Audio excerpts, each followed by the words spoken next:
What's up everybody, welcome back to How It's Done. Today we're going to be walking you through how to install smart home switches, whereas you can turn them on and off by asking your Amazon Echo or your Google device.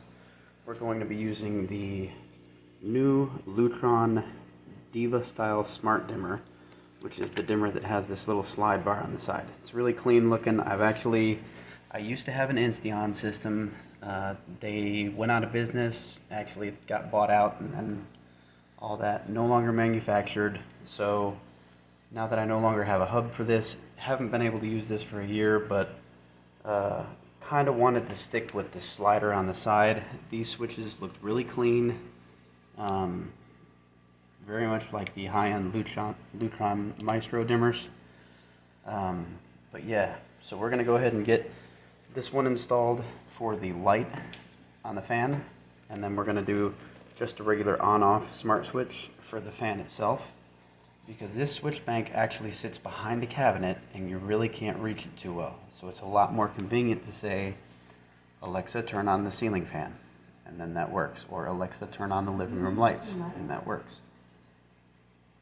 See, she's listening already. Anyways, I'm gonna go ahead and turn off the breaker and we'll get this started. Get this faceplate taken off.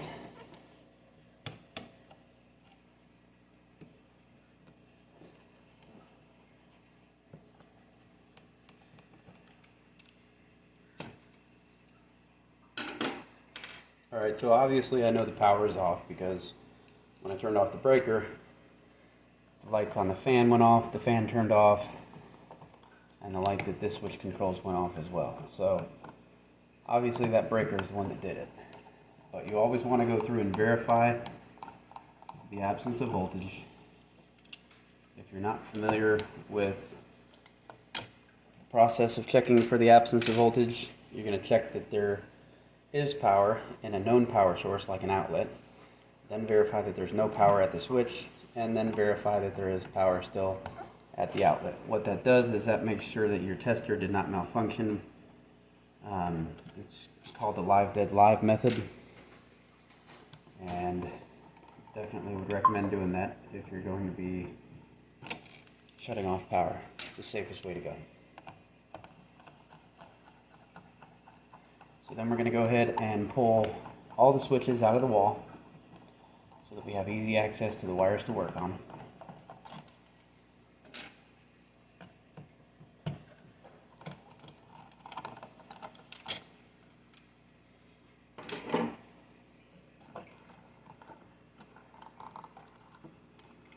Alright, so now that I got the wires pulled out the wall, what you can see we've got is the red from the 3-wire, which you're typically going to have going to a ceiling fan.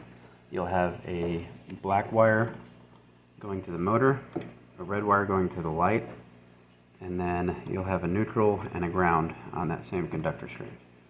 Then you'll have a wire nut in here that typically has the hot coming into the box and going out to something else, possibly a plug on the other side of the wall. And that's going to feed power to your three switches. So the Insteon switch system required a neutral. The Lutron Cassia, however you say it, does not require a neutral. It does require a smart home hub, just like the Insteon system. This minimizes the amount of traffic on your Wi-Fi network. Helps your Wi-Fi run a lot cleaner, especially if you have a bunch of smart switches or smart home devices. I definitely recommend doing a hub. So what we're going to go ahead and do now is disconnect the wires from these two switches. Again, the red is going to be the light, the black is going to be the fan motor. So we'll disconnect the switches from here and show you how this is wired back up. So on a 3-way switch, this dimmer will work on one location where you're going to be installing the dimmer. You're going to take your red wire and connect it to the black wire that's connected where this black screw is. On the blue and the black coming off the dimmer, you're going to attach one to the red wire that's connected to the copper colored screw, and the other one to the other wire that's connected to the copper colored screw. So these are what's known as travelers. Now on the other end of this, you're going to have the same configuration. So what you're going to do is you're going to take the two travelers off of the switch, and you're going to make them up together with this yellow wire that they gave you underneath the wire nut, and then you're going to feed the other end to the top of this copper screw, and you're going to have this copper screw left open. And what that leaves you with is a way of communicating to the other end of the switch that it's been hit, and it should work just fine. They also have a link in the instructions to a wiring diagram on how this should be set up. But for now, since this is a single pole setup, the blue wire is just going to get capped off because it's not going to be used because it's not a three-way setup. And we're just going to make the red up to one end and the black up to the other. Since I've got a red wire here already, I'm just going to make the red to red and the black to the power coming into the box. Now for this switch, same exact thing. The blue wire is not going to be used because we're not doing a three-way setup, so we're just going to cap that off. However, this switch does require a neutral, so we're going to connect this to the neutral, which is the white wire in the box, and everything will work. We'll just take the black and connect it to the power, and the red, and make sure we connect it to the black that goes to the motor. It's going to be the black that comes from this. Well, we have two of them in there because we've got some travelers. So, yeah. This will be our light, and then this that's coming off of the junction is going to be the power, and then this black right here is going to be our motor. So, yeah, we'll get that made up and put back together.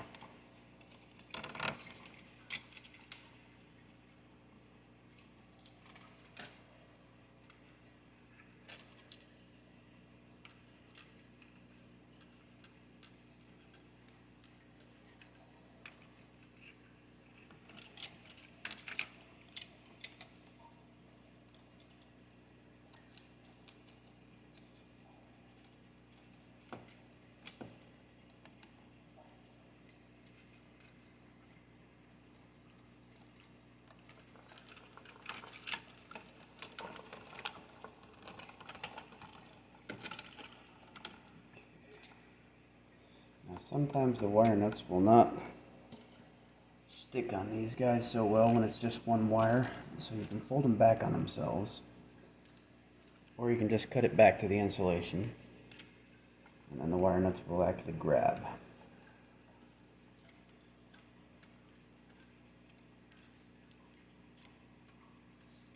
Okay.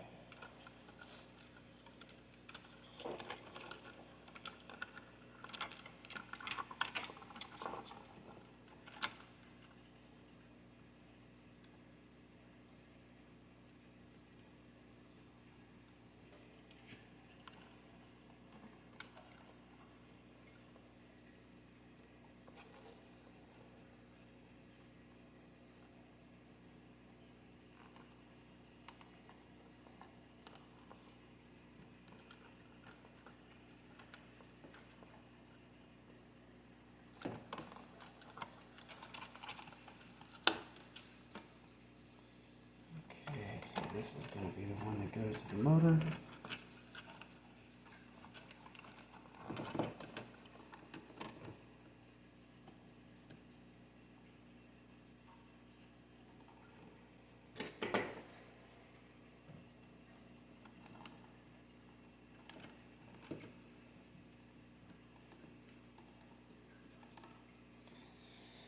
And then this is going to be the one that goes to the light.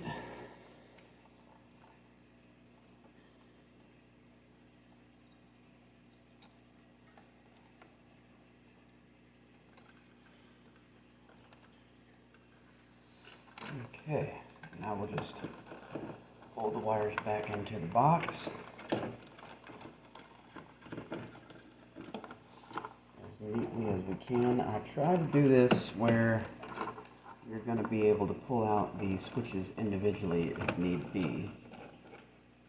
But since all of these, with the exception of the three-way on the left, have wire nutted leads coming off of them, it really should not be too difficult, provided the guy on the left can come out. So, pretty well good there. Go ahead and get all these placed back in the wall and we'll turn the breaker on. Alright, so like I said, this has a very clean look to it. Turn the switch on, off, dimmer's on, off. One of the cool things that I like about the Lutron switches is if you have them set to a certain point and you tap it once, it goes to your preset. But from the off position, if you tap them twice, it goes to full brightness. So that's pretty cool. You can buy different kits with the hub. Some come with switches. You can buy the hub individually. Some will come with a little Pico dimmer, which is basically like a handheld dimmer or a little handheld remote. You can also take this Pico dimmer or Pico remote and say I wanted to add another location for a switch but didn't want to go and wire it. I could get a 4-gang faceplate and put this little Pico remote right here. It's the same exact size as a Decora face. So yeah, let's go ahead and get this plugged in and set up. Download the Lutron Smart Home app and walk you through that. Alright, so while the app is downloading, I'm going to show you how to pair this Pico remote, or Pico controller, whatever you want to call it, with the switch. So you press and hold the switch until the light bar blinks. The down off button. There you go. So it blinks. Now you press and hold the off button on the Pico dimmer. And the light in the room should flash once it's paired. There you go. That's all there is to it. Now we can turn it off with the remote and on with the remote. And we can adjust the brightness. And not sure how it works with the slide bar on there, but you can also press this center button to set your favorite, which would be the same thing as adjusting the slide bar. So I guess whichever the most current one is overrides the other. Let's see. Pretty much, yeah. Okay. So let's see if the app's downloaded. Alright, so we got the app downloaded, we've created an account, and the first step, are you on your home's Wi-Fi? Yes. I am connected to a router, yes. And it's powered, yes.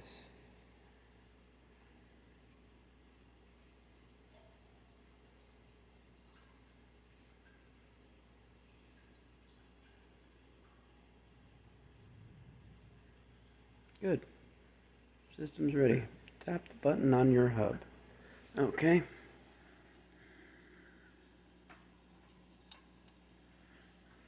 Good. And it says,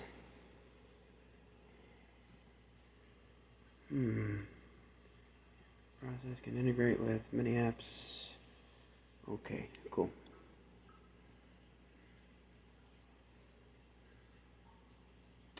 Name your home. Okay.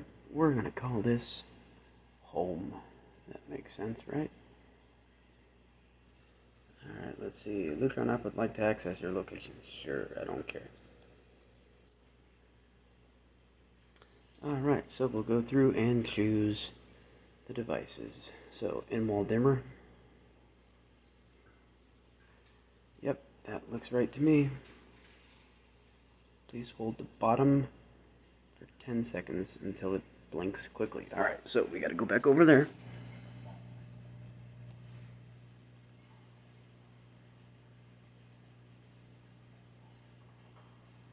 There we go.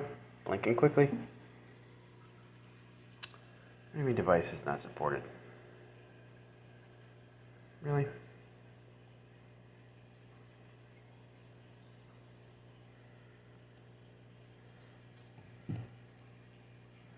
Alright, let's try that again. Alright, so I got it to work. Evidently, because I had this paired with the Pico dimmer already, it was not allowing it to pair with the Smart Hub. So I had to reset this, and in order to do so, you press this button 3 times and hold it on the 3rd press until the lights in the room flash rapidly. And then you press it another 3 times really quick until it turns off. So that resets the device. Anyway, so now we'll pick living room. Next.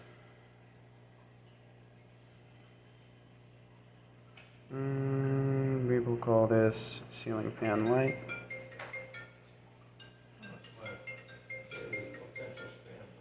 Oh, potential spam.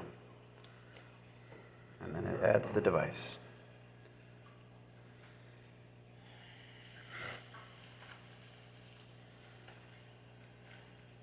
Yep. I'm guessing the flashing light means it's connected.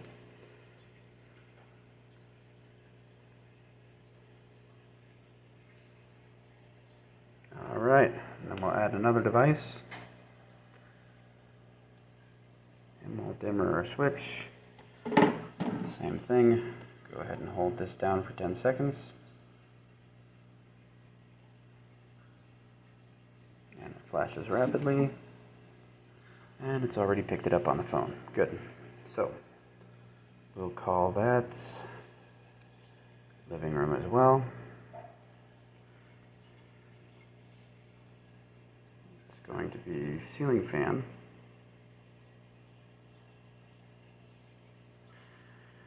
And it will add it and probably turn the fan on and off. Let's see. Well, we're not going to be able to tell. It'll just slow it down. There we go. So you can easily add more. Let's go ahead and add the Pico remote now and see how that's done. So we're going to select the remote that we have. And it says press and hold this button, which we are doing. This device has ceiling fan light remote already added to it. Okay, good. It already knows that that's on there. Okay, good. So I guess it's in there now. Or what?